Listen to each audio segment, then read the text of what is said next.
the third time I join you here at Aarhus Symposium. I'm so happy that you keep asking me, because I think also from the first year I was here that this is a great gathering. I told the organizers, and I will tell you, that I moderate a lot of conferences, and this is indeed very professional, and the turn up you always show, and the excitement and delivering questions is overwhelming, also compared to like the most top attended CEO conferences in Denmark. So I just think you should know that. But here today we have the grand leadership panel debate, and now one in one I will call up the participants, and then let's give them a hand. And over here I would like to see Jeff Gravenhorst from ISS. Welcome. With ISS for many, many years, and also in the past years group CEO, but you've been there for 17 years? 12. 12, okay. But 12 years, so ISS is in your blood, and ISS, of course, one of the world's largest employers, and here in Denmark, and one of the world's largest cleaning and facility corporations. So here I would very much like to see Anders Eldrup, former CEO of Dong Energy, and of course, today professional board member in several number of different companies. And oh, I'm sorry, it's probably something with the microphones or the signs. Yeah, sorry. And before joining Dong Energy as CEO, you were the permanent Secretary of State for the Danish Ministry of Finance. So, and I'm looking over at can I ask Birger Steen to be here? No? I wasn't told about it. So here we have Birger Steen, you'll go here instead. Birger Steen, very welcome, CEO of Parallels. So, you are Norwegian born, but speaks very American, but that's because you are now based in Seattle. And Parallels is a 14-year-old, quite successful software company. That's right. Yeah. So, and finally, Peter Bartram, please join me on stage. And of course, Peter is the Danish head of defense since 2012. Before that, he was employed by NATO, based in the US. And you like to call yourself a soldier. So, please give them all one more warm welcome.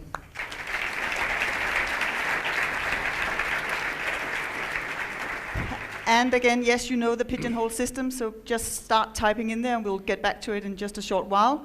To begin with, I'd like to take the round and ask you how you define yourself as leader, and then of course, what is good leadership? I trust you all see yourself as good leaders. So in that sense, Birger, what defines good leadership? It's a very big question, and I was actually a little bit anxious when I saw the lineup here to be defining leadership inside of 1 hour with this kind of firepower on the stage. For me, leadership is essentially about 3 things. One of them is to define and explain a direction. The other one is the empathy to understand the team, the people that you lead. Because if you don't understand them, if you don't understand what's on their mind, what are their hopes, what are their dreams, you'll have no chance of guiding them towards the direction that is your common goal. And the third aspect is to have the integrity to actually carry out the journey together. And the integrity includes openness, honesty, and treating each person that you work with as an individual, and not only as a means to carry out the task. So direction, empathy, and integrity. And those are the 3 main components of leadership. Do you look for these 3 key points in all the leaders that you work with, and also, of course, in yourself? Or are there exceptions? Absolutely. And I think I've personally had the opportunity to hire and work with leaders who have these in abundance, and I have had the opportunity to not hire and sometimes unhire, or fire, as we sometimes call it, people who display consistent failure in any of these 3 directions, or in any of these 3 components. Do you basically lay people off because they didn't have one of the 3 key points you say here, like know the direction, empathy, or integrity? Yes. Thank you very much. Anders? I think it was very well phrased. but to put it in my words, I have had the privilege to work for several years in public sector, as you mentioned, and for a number of years in a private company. And of course, leadership is not exactly the same whether you are in private or public sector. But if I should define a common denominator, I would say that what I have learned from these things is that the big thing you can do as a CEO or as a leader is to set targets, to set the direction, and to communicate this to the people you are leading. So setting targets, clear targets, communicating it by storytelling, that has been crucial in my experience. I have had the privilege to head organizations, be it private or public, which had to change a lot. And in order to make the crew follow such a change process, communication, storytelling, setting the target, that has been the main focus for me. So you put the communications up on the board as well. Peter Bartram, what defines good leadership for you? I think it's about achieving the overall objective in an environment which is very much defined by uncertainty and adverse conditions. I think the leader needs to, as the gentleman next to me has said, needs to set the course and prioritize. That's very important. But I also believe you need to keep the organization focused, and you need to be able, with your leadership, to answer the question, why are we doing it? You need to explain.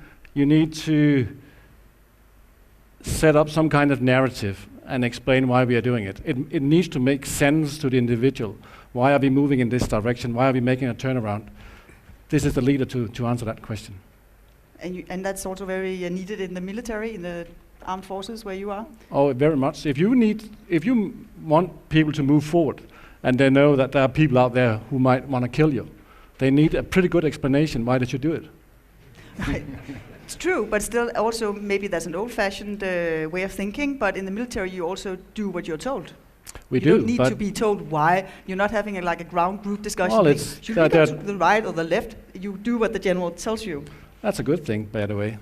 Now, well, there is a planning phase. There is a planning phase where we are very open, and you should allow to be challenged in all ways. But then, when you have made the decision, you want people to obey. You want people to execute your order. That's for sure.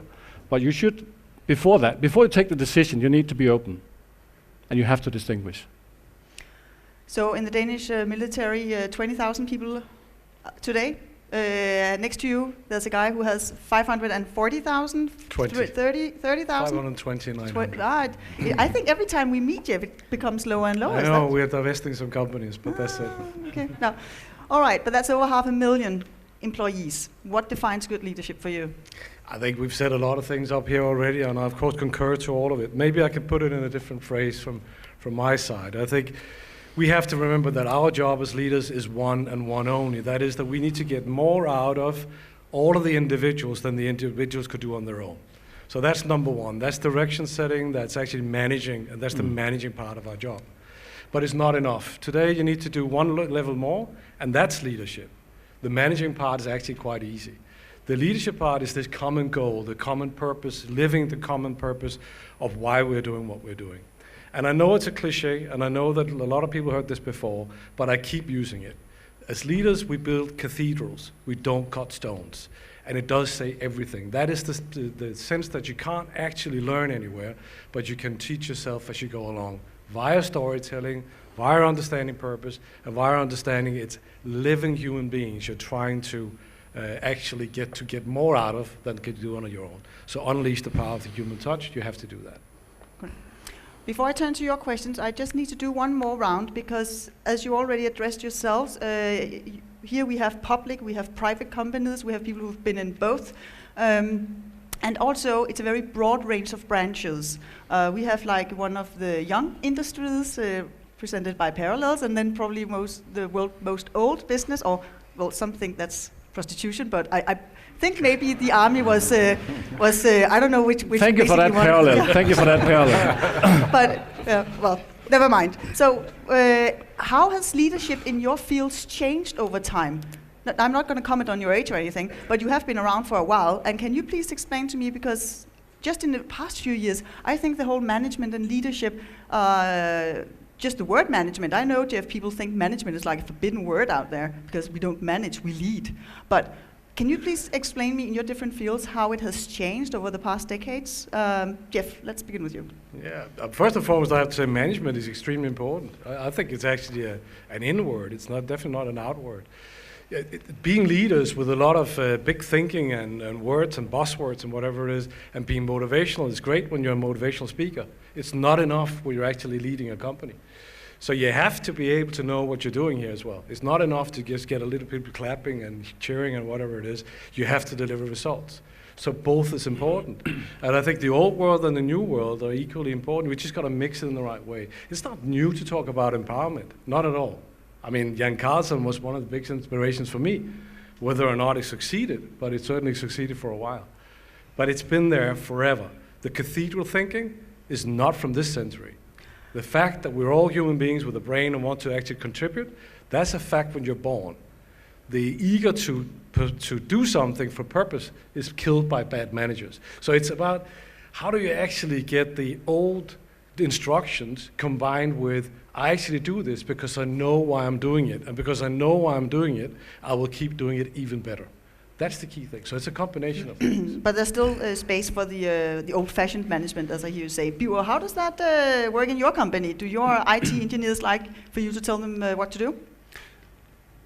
I think it's been a lot of writing and talking about how in the internet era, in internet business, leading millennials, well, I guess most of the people in this room would fit that bucket, is incredibly different from everything that's gone before. And I actually don't think that's the case. I think if we believe that the world has fundamentally changed, that human motivation, that what's important to a business has fundamentally changed just because we invented some new technology, I think we're fooling ourselves. I had the fortune of being part of the last internet boom, which happened around year 2000. And the same stories were being told then. Oh, these people are so different. They need pool tables and, Lego games and and sofas and whatnot. Otherwise, they're not going to be performing. Turned out to be not true then. It turned out that the companies that built on sound leadership principles and managed to value, as opposed to some fad, were the people who built really good businesses. Google would be an example, just to pick one. So I think the principles of leadership are relatively invariant over time. The principles of good business leadership are relatively invariant over time. What has been happening more and more over the last maybe 20 years is a focus on value creation and a very, very individualized and devolved concept of value creation, where, and I think that's actually where the importance comes in of every individual in the organization understanding purpose and understanding the why question becomes important, because then you have all your 520,000 people being able to really drive and say, every day I go to work and I deliver more value than I get paid. And that's how value gets created on the company basis. Peter, how does that work for you? In your business, it has changed. Yeah, well, when I was a young officer, I saw the senior officers, and they were having a pretty good job. They came in late and they left early. So I thought, oh, that's me in the future. But it really wasn't. I think it's becoming much more demanding now. The expectation has risen a lot. We are being challenged by our individual. They step forward and they challenge us on what we are doing. And the media put us on the front page, so there's no way to escape. You really need to add value. You need to be there. You need to be committed to your job. It's no easy way. I'm not saying it's not lovely, but it's just much more demanding, and that has changed. Right. And Anders? Yes, you know something about being on the front page? I have tried that, yes. That's quite interesting. I can recommend that for everybody. I think maybe people have said that for many years, but actually I do think that things are changing more rapidly now than we saw in the past. And I think the stress also from the media is much higher than we were used to. And this of course challenges the leadership. To give a few examples, what we're seeing in Europe now all over, but old Europe is being exposed to globalization, meaning that a lot of the things we used to do in the good old days, you are not able to go on doing that. And when I was in the energy sector, a lot of changes took place there. So just to give you two numbers, when I started in 2001, Dong was a gas company. That part of Dong does not exist today, 13 years later. Then we acquired Eldrup and the power stations in the 2006. And today they are making no money, so that part of the company almost does not exist any longer. So what was done 10 years ago is not there today. What was done 5-6 years ago is such a little thing today. So the only thing, so what is done today is quite different. Didn't exist at that day, but is now the new done. And I think you see that in a lot of areas in the public sector. Let me finalize with that. In the good old days, when we built the welfare state and so on, you could exceed the expenditure, you could raise the taxes, and it went on pretty smooth. Today, you cannot increase the taxes, you cannot increase expenditures, but we become more and more old people, more and more sick people, so the stress on the system is much higher. So I would say, due to globalization, due to technology, due to the stress on the public sector, it has become more difficult to become a leader. And what that means for leadership, we will get back to, I'm quite sure. Now you have had time to vote on each other's questions and also put up some good ones. And we'll grab the one with the most votes now, because Jeff already answered it. If I can assume that you meant that Jan Carlson is somebody that you look up to as a manager, then the rest of you can answer. So which leaders do you personally admire? Peter? Well, I don't have one in particular. I don't have one individual. What my take to this. You can name two. That's fine. No, yeah, but I'm going to explain myself a little bit. I think you shouldn't aim at one individual and try to make a copycat into yourself. It will not help you. My point to you is you need to be honest. You need to build your own and create your own leadership profile. And some are very charismatic, outspoken, and they are brilliant in doing so.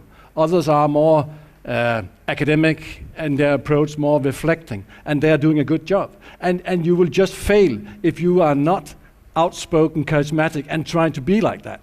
So the question is wrong, because it will not add value. So you will need to find in here what's my personal value, what is my characteristic, and then you need to develop on that. But can't you find inspiration in people you think are doing it? Sure. So where have you found inspiration? Yeah, you're coming back to me, aren't you? Yes, I am, because I don't we want like names. that. I think no, but I don't have that. I don't have that. I don't have that one individual where I say, one?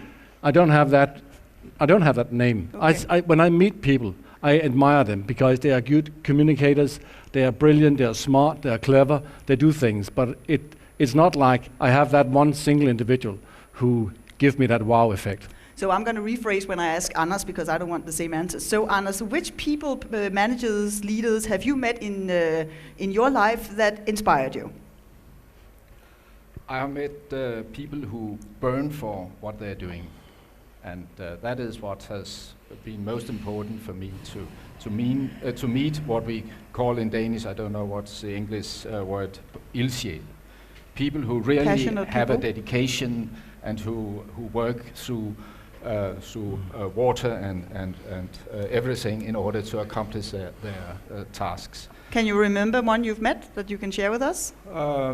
I had the same thing as Peter. I wouldn't take one in front, and I think what is a good quality is also dependent on which time, where you are placed. One decade you need this type of people, another decade you need this type of people. But dedication, that is important all the time. And Birger, so what do you think? Yeah, I will forget about rephrasing the question. You already heard it. Give us a name. Yes, people I met. I'll get back to that. My first example, and it's actually kind of back to my own model for leadership, direction, empathy, and integrity. Someone who led perhaps the most important project in history. Not the particularly positive project, but it was called the Manhattan Project. And when the Manhattan Project was in dire straits, because it had so many brilliant people in it who couldn't get along and who were basically revolting against their military taskmasters, when they appointed Robert Oppenheimer, Dr. Robert Oppenheimer, to lead the project. And he had this incredible, although he had his own demons and actually even mental problems, he had this incredible ability to get the best out of each one of these very unique individuals. And that led to the construction of the atomic bomb, which eventually concluded the Second World War. He's, even though the project itself had in a way, both a terrible and very positive outcome, the leadership by Dr. Oppenheimer, I think, is one of these stories that can be read and studied for how you lead in very difficult circumstances. People I met myself, it's going to sound kind of strange, but because he's got a very bad rap at the moment, but I think 5 years down the road, he's going to have a very different reputation. Steve Ballmer was the head of Microsoft for 14 years as the CEO, for another 20 odd years as the almost CEO. And he's actually another individual that I've spent some time with myself that I think really exemplify great leadership. Although he doesn't get credit for it at this very moment, I think he will. All right, so I have problems with the tablet because I can't get the next question up. Oh, there it goes. And then the next one, which is of course also very interesting because up here there are 4 men. I don't count because I'm just the moderator. But there are not so many females among top management. And when you come to the level below, I know there's a lot of female leaders. But on top management, we don't have so many leaders. And there we go. Do you have any particular advice for women who would like to become a top manager? Yes? Shall I pull one out, or anybody? Yes, Jeff. What about ISS? What's the track record of females in your head management? Extremely bad. But I'll give some advice anyway. And I think the advice is the same as I would give any young man for that matter. It is be authentic to yourself and make sure that you carry yourself along the road. We heard it also from Peter earlier today. I don't think it's I think companies have a different task to be done. You as individuals don't. You can't actually plan it, you can't push it. We as leaders have a job in my mind that we have to do. I don't believe in quotas, but I do believe that we have to make an effort because diversity really matters. And it matters in any way, shape or form, whether it's age or education or race or gender, doesn't matter. But from the individual perspective, do what you're good at and continue to focus on that, and that will bring you where you're supposed to go, particularly in this part of the world. Other than that, I don't think there's any advice that you could do, not whether you're a woman or a man, just deliver. What do you think about, will this happen automatically when we stand here in 20 years? Will 2 of you be women? Anders? That was a weird question. Yes, it will happen, in my opinion, because as we see to the universities today and higher education, women are by far the ones who outnumber the boys in the universities. I think it's 60-40 or %, something like that. So looking ahead, we will see that women are the best educated, have the best skills from the universities, and eventually they will also climb to the leadership posts. And it is possible today. I have a wife that is CEO in yeah, she's one of the few everybody knows. So Merete Eldrup, CEO of TV2. We have been working with a family with 2 CEOs, and it's doable. And I tell her the reason why she has been so successful is that she has such a caring husband. But you have to find a mix there. But it is doable today, and we'll see more and more of that That is quite interesting because that is one of the things you always say when you ask a top CEO, how do you manage? Oh, I have a supportive wife at home and otherwise it couldn't happen and things like that. But you manage, but you are not, there are not so many of you in Denmark. No, but we managed to have altogether 6 children and a dog and things like that. So it's doable. Birger, what about you? You are in the software world. Of course, there are more females now than when you started in 2000, I assume. But this has been a big discussion on the West Coast in particular the last few months, because both Google and Microsoft and Amazon and a couple of the other tech companies, Facebook, they've been asked and they've been disclosing the percentage of females in top management. And it turns out that the percentage of females in software all up has actually gone down over the last 20 years, which I think is a surprise to a lot of people. In top management, it still hovers around 17-18% in most of these companies, which is not a great statistic. Particularly the tech industry, I believe, has a fair amount of work to do to encourage everybody from young girls during school to engage with technology and not get turned off by all the geeks who know all the terms and hack their own Xboxes and whatnot, but really engage with technology on their own terms, and then all the way up through how we promote and help women succeed. There are a lot of tools you can employ in this. I think, I don't know if in Denmark, if you have the board level minimum we don't have quotas here. We have that in Norway, where you are from. And they have it. Yeah. There was actually a lot of skepticism when that first happened, when the government essentially mandated that 40% of board non-executive directors had to be women for listed companies. What do you think of that? I think it's great. Yeah. Can I just have a little tour at the panel? Anders, what do you basically think of that? That there are like rules demanding how many women in board of directors? I'm not in favor of such a 40% rule, but I think it's good that we have intentions expressed in our governance structures, and most companies have that we want to work to walk towards a more equal distribution. And I think this soft regulation is working pretty well, and it is moving now, as I see it. But Peter, in your business. Well, yeah, we would like to have more female in the armed forces, but I'm still against having this by force. I think it will be, in a way, contradicting to the overall aim.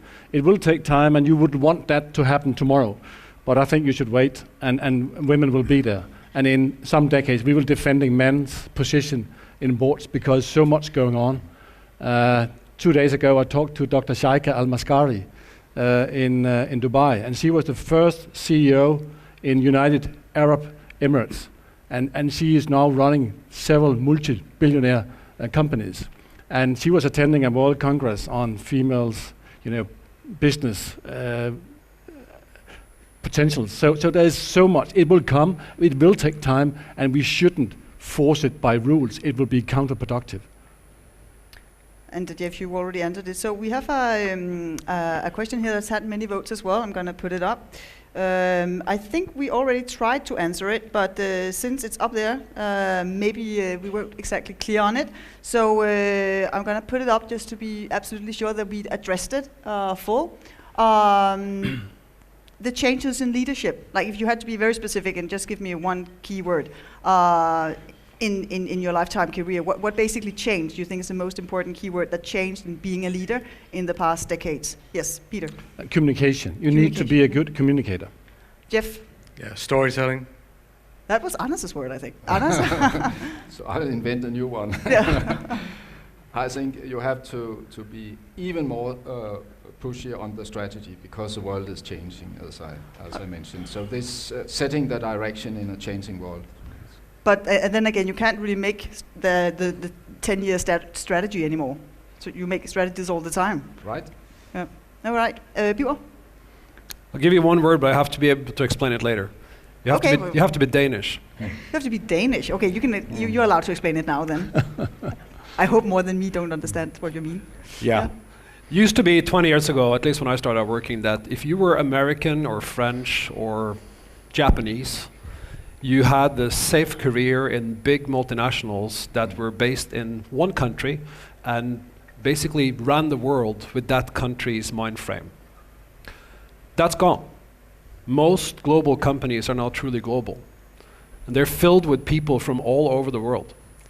And what used to be an advantage to come from a majority culture is now a disadvantage, because you're less likely to understand people from other cultures. You've been less exposed to them. 17% of Americans have a passport. Pretty much every Dane has a passport. So being from a small culture, being Danish or Dutch or Norwegian or Icelandic, is actually turned from being a disadvantage working for big global companies to being a decided advantage. That's happened the last 20 years, and it's really good news for all of you in this room. All right. So, but communication came along as one of the the new things that leaders needed to do. Beside that, of course, what else can the people in this room, the students, what can they basically already now begin to practice and be good at if they want to develop leadership skills? And of course, besides Peter being true to themselves, but what should they practice? Yeah. I don't know what they should practice, but they should practice. That is my key message. I think you should just go out there and do whatever you can and face people who would disagree with you, and stand up and try to explain why you should do this and that will put you under pressure. And then you can be even more ambitious later on, but just go out there and practice. That will help you tremendously. Yeah. Face people you disagree with. That's a good advice. Jeff? I think one of the things that always happens to us as people and as leaders is that we tend to grow older. That's probably a given. And with that comes the explainer gene.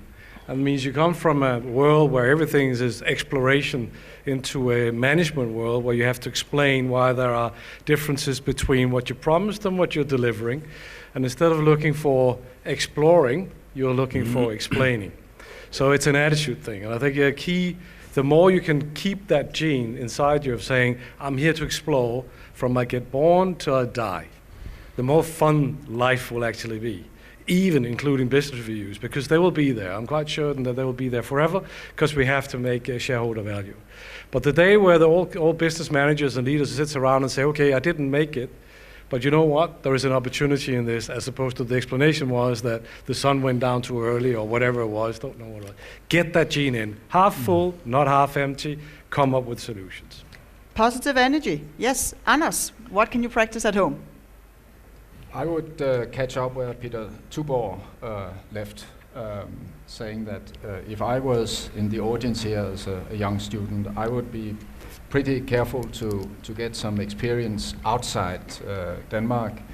I think the world you will be a partner of years ahead, that is a very different one from the one we see today, but what is sure is that it's much more globalized. It will need that you have not this local view on things as many Danes have today. It's important to get out and reach out and be part of this new world, and I think we are too old for it, but it's up for you to do that. So in order to become a good leader, you need to go abroad for a while, etc. Yeah. And Birger? I think there's so many opportunities for you here today to have smaller or bigger leadership roles. You can do things like this, put on the symposium. I think there are 26 of you who've been working on this for a year now. It's a great example of a leadership task that happens in the context of the university. But there's so many others as well, from just putting on a party for your friends on Friday night, all the way up to doing big things like this and leading in the university. So look for those challenges every day, because they're right in front of you. Great. And then we have questions from the audience in the old-fashioned way by asking in a microphone. That's fun as well. Yes, please. Thank you. I allow myself to change the direction of the debate just slightly, because last Monday at the warm-up event for the symposium, Professor Torben Andersen in economics, he said that business leaders of today have great responsibility because they have great conditions for changing the economic situations of Denmark. And therefore, he, for example, pointed out that they should educate lesser educated employees. So I would like to hear what your view would be on this, and how would you deal with it? So to understand it correctly, of course, maybe not to Birger, but the three of you, you need to hire. You cannot ask so many demands of the people you hire in order to help people that are unemployed. Is that the question? Yes, and also. Well, do they have like the responsibility of helping unemployment in Denmark? Yes, exactly, and also maybe perhaps beyond what would affect the effectivity or productivity of the company negatively. Yes, well, Jeff, maybe you should start answering that, because your company pretty much hire a lot of people who can't find jobs so many elsewhere. Yeah, I see 2 points in your question. One is, of course, a very delicate one, which is my job to improve productivity in Denmark, or is my job to improve productivity in ISS? And obviously my job is to do it in ISS. And about 4% of the workforce in ISS is in Denmark, and the rest is outside. So that's always a dilemma now, because it's a global world. So looking at what can actually help Denmark in specific is a fun project off work. At work, I have a different responsibility. Having said that, the other part of the question is equally important no matter where we are, particularly in my business. There's no doubt that in a business like ours, and being great leaders and so forth, we can have a business purpose and we can have a mission to accomplish. In our business, it's about facilitating the purpose of our customers. So when we clean in a hospital, we should be healing patients. That's great. But outside that, you need now, as great leaders, to create a bigger purpose. And that bigger purpose in ISS is, of course, to fight illiteracy, to make sure that everybody that's on the lowest sort of step on the ladder, that they get an opportunity to get 1 or 2 or 3 steps up, whatever they want to achieve on their own accord. So I think companies have a responsibility to be attractive places to work. At the end of the day, it's about shareholder value, to actually create this greater purpose. And in our case, it is to fight illiteracy. You've seen it today from Arla. They got another dimension of their greater purpose to life. But that's how we internally work with it. So yes, a political question, Peter. I was just wondering, like, do we see the military also as a place where we keep unemployment low? No, not really. But there's a point to the question, if I understood it right. You know, sometimes we are asked to take young men in because we are told they could do it with a little bit of good discipline. So we can help them, and we can probably help them to mature. I have no doubt. But it's not our core task, and we are not paid for that. So at the end of the day, it is kind of challenging my budget. So if I am to do this on behalf of this nation, just give me the money, I can do this. But if I am to do this with the same structure, which are going to fight, literally fight to survive in Iraq, in Afghanistan, then I'm not sure it's the right balance, and I will question that. And Anders, you moved also in the public sector for many years. What do you think of the discussion? Is the private companies also there to help unemployment in Denmark for the people who have difficulties finding a job? Maybe I can answer the question in a more broad framework instead of specifically looking into educating people. Take the whole corporate social responsibility, which is a broader issue. And I think taking that angle, then our companies have and they take on a big responsibility, and it costs some money. But the funny thing is that when you look into the companies who have taken the lead on social corporate responsibility, being towards the workforce or being towards environment or whatever, these companies are actually also doing some of the best jobs when it comes to making profits. So there's not necessarily a contradiction between being advanced towards social corporate responsibility and making good money. And maybe even in the future, it will be exactly the opposite. That the companies who are responsible in that way will be honored by their customers. So is this related to what we're talking about right now? Yeah, a little. All right. It's a question. All right, we'll go back to. It's a question about globalization. These days, we're talking a lot about companies going abroad, moving outside the country of Denmark. And my question is, do you think that Danish business leaders has a responsibility to the Danish state, or is the philosophy just that money makes the world go around? Right, yes, that's a very interesting question. So are companies like your ISS, are you obligated to stay in Denmark forever just because you were born here? No. No. The company is owned by shareholders. Actually today, I guess the shareholder split in ISS is much more foreign than it is Danish. Not a guess, I know, that's a fact. And so this is an international company. It is not a Danish company. It's got Danish roots, so that's why we're here. So you can call it whether the money makes the world go around. I don't think so. I think it also makes the world go around. But of course, values and concepts and leadership principles and so forth are extremely important. But my responsibility is purely towards the company, making sure it's got longevity, sustainability, and the shareholder value has been created from that.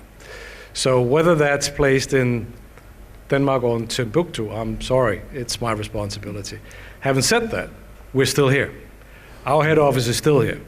And the reason why it's still here is there's a lot of values that ISS is built on, which is the exact values we're living off. Like you heard with Arle, the values of a Nordic management, a Nordic origin, with values where we take care of our employees. When you have 55,000 employees in Indonesia, is worth a lot.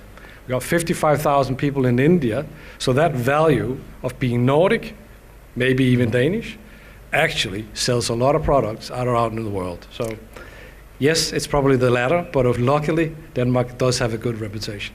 So, and Peter, we're going to skip you on this one, because I assume that you don't think the Danish military should be outsourced or placed in France. But Birger, you are Norwegian born, you are based in Seattle, and you are. How do you think of this discussion? I mean, how would you see upon that in the States? Well, actually, I want to refer back to something I said already, is because I think the answer from the panel was clear. The question you could ask is this a good thing or a bad thing? Would it be better if more Danish companies were chauvinist or parochial in their approach and favored Danes over other people, right? And favored Denmark over other countries? The answer to that is it's a huge advantage for you that that is no longer so. It used to be so. French companies hired French managers and promoted French people. It's not so anymore. And look at the number of Indians who are now running large Fortune 500 companies based in the US. And I'm sure you've seen an increase in Danes that run big companies outside Denmark as well. But so are national-born companies, do they have a special obligation to stay in the country they're born due to... They don't have that obligation. They don't have an obligation to promote their own the citizens. They don't have any, it's just not there. They have an obligation to their shareholders, which is great for you. Because the more meritocratic and the more global these companies are, the more opportunities for you, because you come from a place where you're used to dealing with a lot of different people, unlike a lot of the bigger countries in the world. Anders, so it's a net gain for you. Yeah, thank you. Anders, how do you see the discussions? You are on the board of many companies also in Denmark. Yes, but I see it. I couldn't add much to my two colleagues here. I share the views. So the question is, no, they don't have a special responsibilities to stay here as a leader. That's not the responsibility that's on top of their list. So let's go back to the things we're talking about leadership. You had some great advices on what to practice at home, and that was face people who disagree, the glasses half full, not half empty, be international, several other things. But can you learn to be a good leader, or is it something that you are born with, basically? What do you think? Jeff? Yes, you can. I don't think you're born to be a leader. I think you can have talent as a leader, and particularly you can have talent to be a good communicator, as we talked about before. But just because you're good at opening your mouth, it doesn't necessarily mean that anything good comes out. And there's a lot of people that believe that is all there's to leadership. It's not. It's like being a football player or anything else. You can have a huge talent, but what really matters is hard work. So can you do it with less talent? Of course you can. I mean, I do actually believe that specialists can become great leaders. They just need to work on their deficiencies, and they have to get the right coaches around.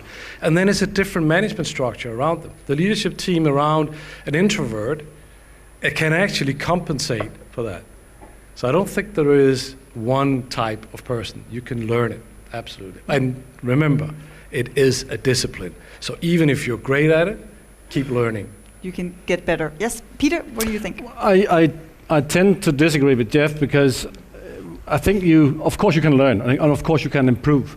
But I think if you take a group like this form here, and I think you could separate, like half of you would be brilliant leaders and the other one could probably become good leaders. But I think there is, if you look into it, and we use it because the way when we are looking for new officers, we try to figure out who got the potential to become great leaders. And we are looking into intelligence, integrity, willpower, and that kind of stuff. And then we build on it. I think it's much better to take those who we believe have the potential to become great leaders, and then we teach them to become officers, the military discipline, and not the other way around. But that's my opinion. I think, yes, there are differences by nature. You're born with some certain talent. Great, so we have a no, we have a yes. What do you think, Anders? I tend to agree with both of them.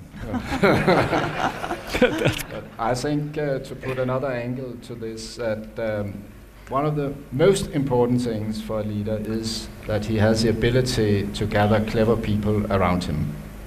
Because you can't do a lot yourself. What you can do is appoint your closest leaders, and you can learn to be good at that. So therefore I think you can learn a lot of these skills, and especially you can learn the very important and crucial skills of appointing the right and the most bright people just around you, so you get the right inputs. So a good leader is a good listener. Yeah. And we can all listen. So everybody can become a good leader if they learn to listen. Is that too journalistic angle or no? There, yes, Birger? Yeah, I think first of all, I think the military point of view on this is easy to reconcile with the notion that you can be a good leader and you can learn it almost no matter what the starting point is, because it's very context sensitive. You probably wouldn't choose Gandhi or Mother Teresa in your group that you would turn into be officers, but they were fantastic leaders in other contexts. So I think that's the way to think about. There are people who would be very good at leadership in one context and people who would in other contexts. But it needs practice and practice and practice, and it needs something that's actually harder than it sounds. And I think it's hard every day, and that's self-awareness. The ability to understand your own strengths, your own weaknesses, your own effect on people is something you can never practice hard enough, because you have to work on it every single day. So it needs to be practiced, it needs to be learned, but it is very context specific.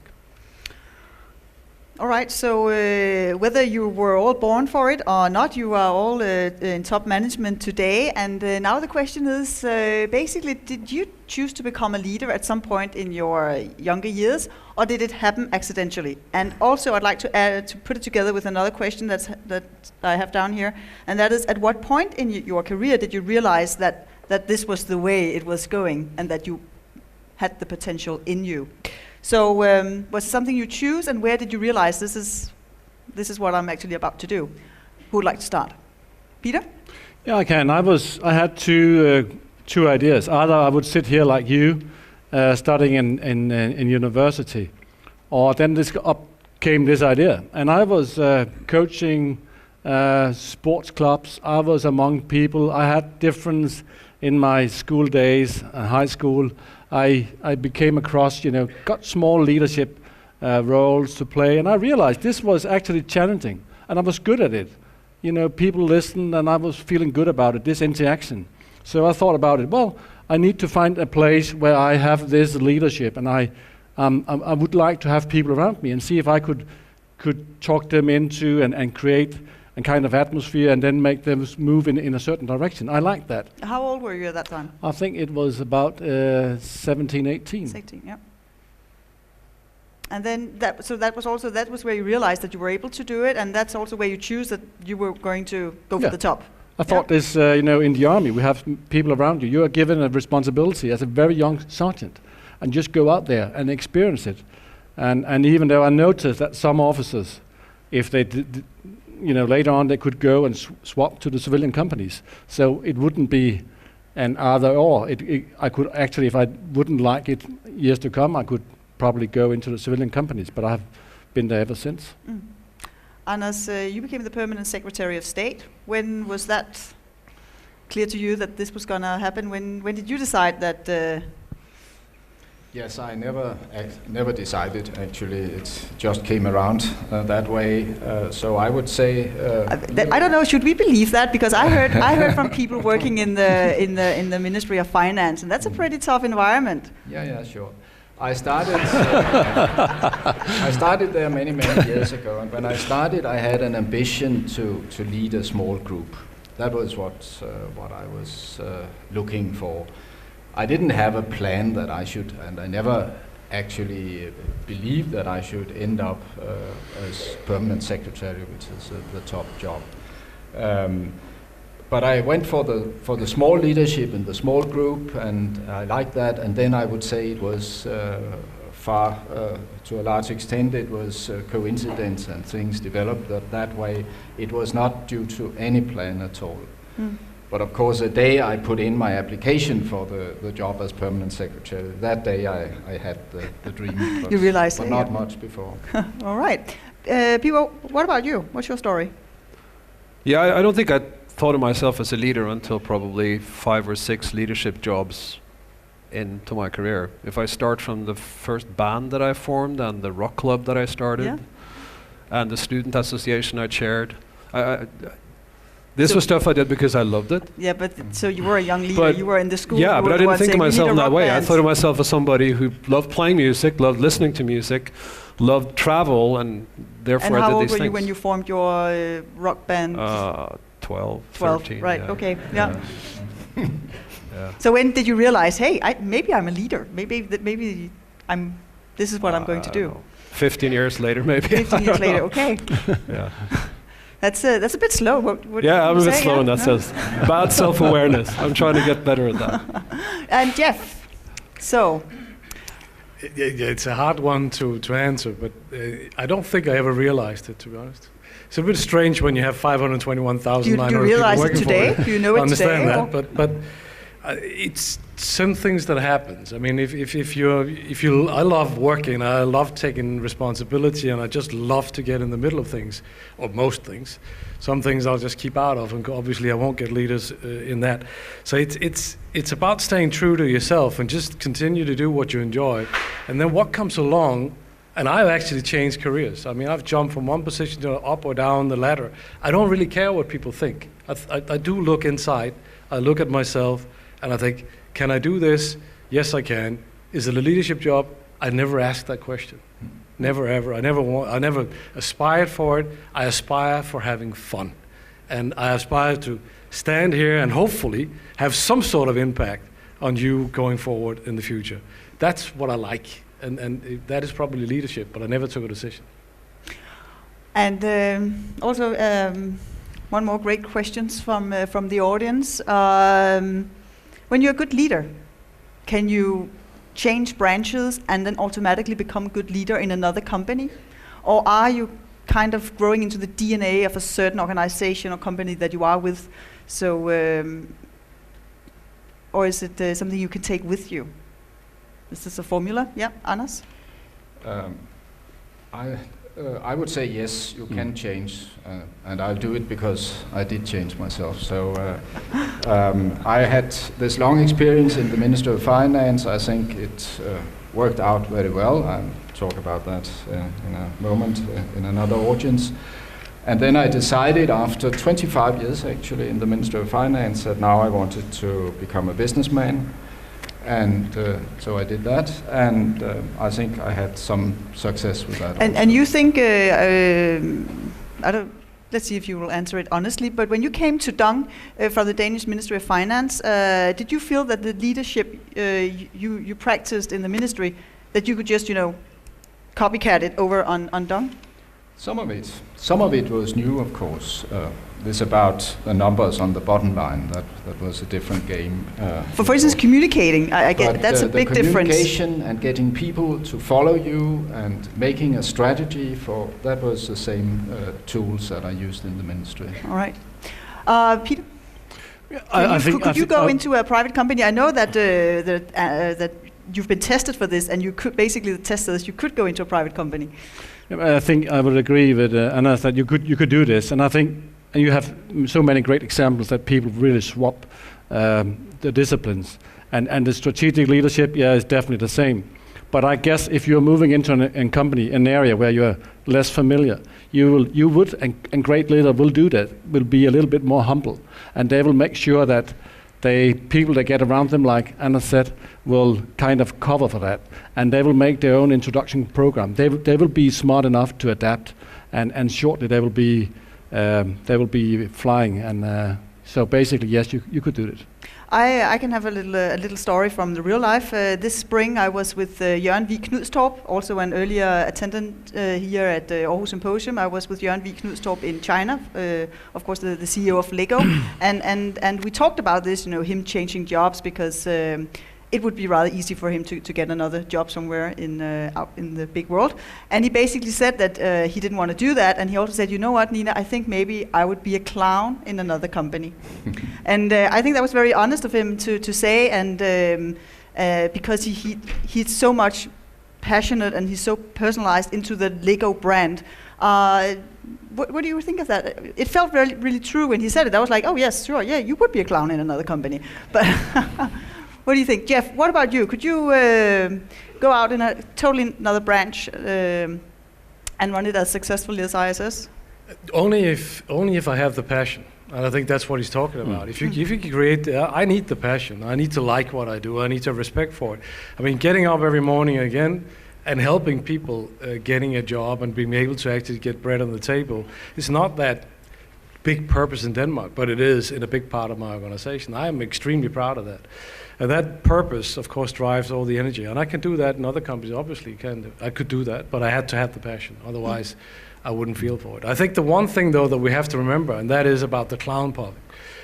Just because you're the good leader or communication sort of character, you got to remember that the devil is in the details. So you can't just be the clown running up here again with the cheering. You got to know something about the business. So if you're willing to put that effort into it, then you can change. But you got to do that. Yeah, agree. Birger, what's your take on it? Would you fit into a more old-fashioned company? I've worked in many different businesses. I was in the oil business, I've been a consultant, media, software, internet. I don't think I was equally good in all of them. So my take on this would be that there are some people who are exceptional leaders in certain contexts that can be pretty good leaders in other contexts. And there are some exceptions that can be good leaders almost everywhere. But the norm is probably that there is a context that's best for you. So of course, if you're lucky, you find that context early and you go for it. All right, so we need to round it up now. Unfortunately, we could keep doing this all afternoon, I think. And I was just looking at the next questions that were about to come, and I think that the answer basically to that was, you just have to marry somebody who's also a CIO, because then there will be like this common understanding of the thing, right, Anders? But the question is how you manage the personal and business life altogether. But final questions.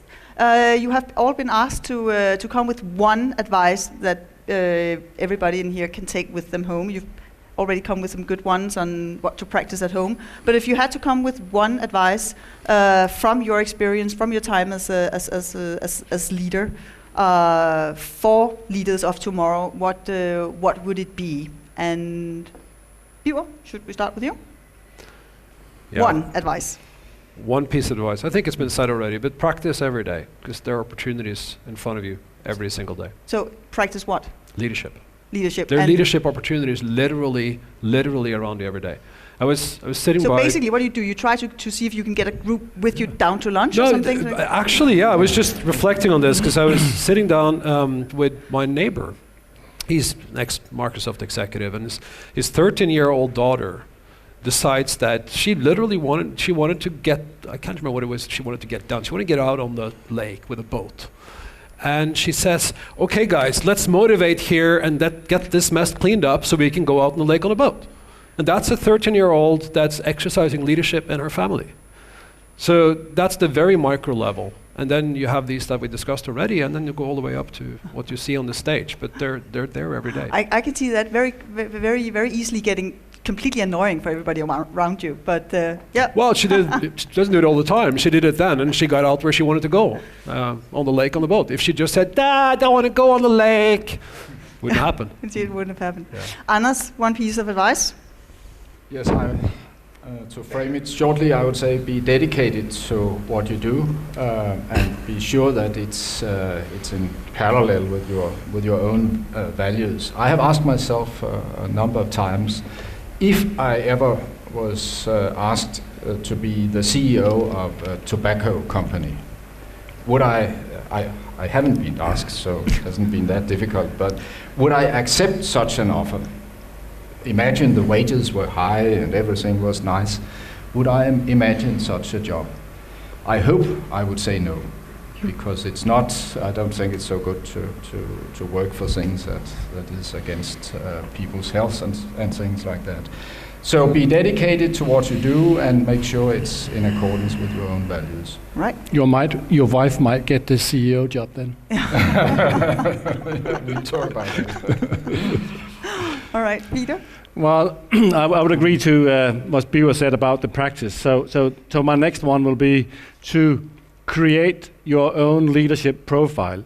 Look inside yourself and find out where are your strong position, what are your personal values, what means something to you, because you will need to bring that forward once you have your leadership engagement and responsibility. You need to be honest, you need to tell the story of the narrative of the company, whatever. You need to be honest, or you need to be truthful for yourself, find your own leadership profile.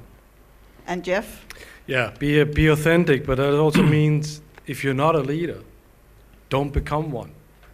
There's so much pressure around from everybody in a particular society like ours that career and career moves are the only thing that happens. And career moves are only to become the CEO title and the big car and the money or whatever it is.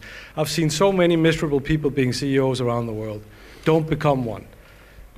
Have your own life, have fun, and make sure if you do that, you will also succeed in having a great life, basically. That's most important. So just to round it up, so practice every day, be dedicated, create your own profile, and be authentic. But can we all agree that you think it's fun?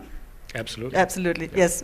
So, but that's it for in here right now. Thank you very much, all four of you.